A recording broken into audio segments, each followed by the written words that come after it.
we capture the imagination of scholars and artists and creative people, and we not only capture that information, but then we evaluate it, we authenticate it, we edit and organize it, we design it into appealing fashion so that it does appeal to their intended audience.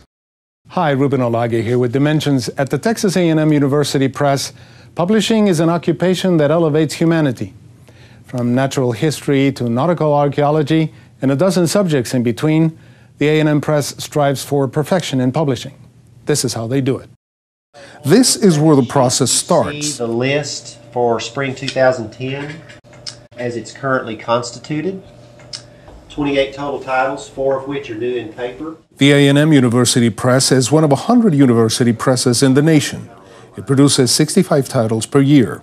Quite a task, they explain, especially now. It's challenging to be doing this in a time when the economy's in some trouble and we're having to find ways of adapting to not only the economy but to a whole new publishing frontier. The publishing program at the A&M Press is equally focused on academic and general interest topics related to Texas, guidelines that have attracted writers for almost 4 decades. And this is true in all publishing houses. Your first contact is with an assistant editor or an editor.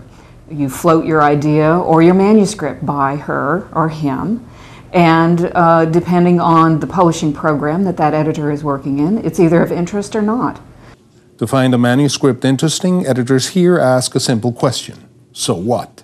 If they can explain to themselves and to me why it matters that they've done the research they've done or written the story that they've written, then I can assume it's going to appeal to other people too.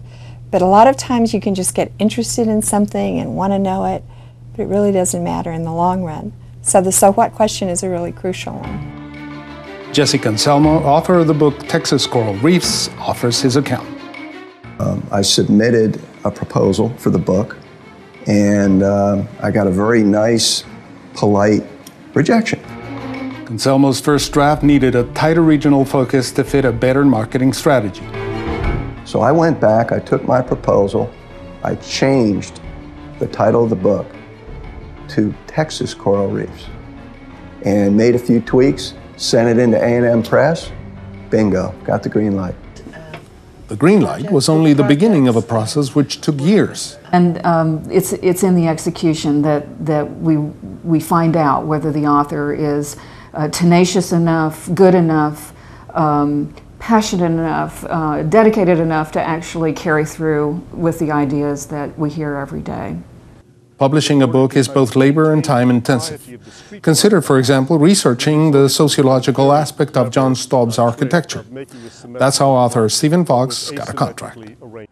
He was such an extraordinary architect that I came to understand his houses not simply as providing beautiful spaces in which to live, which they did, but spaces that sort of educated his clients, some of whom were from old established Houston families, but many of whom were people who had made enormous wealth with great rapidity, to design houses that would teach them how to be part of an upper class.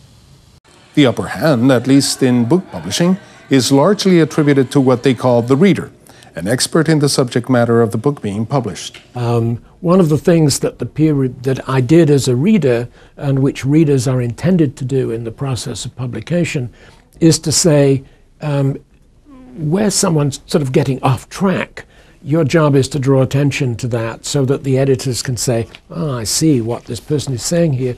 The book really should focus on the things that it's supposed to focus upon. From imagination to research, from writing to reading, from editing to design, and finally printing, the world of publishing seems shorter in time than it really is. And when all is said and done, which part of the process is key? Chief designer at A&M Press says, well, you've got to like the way it looks.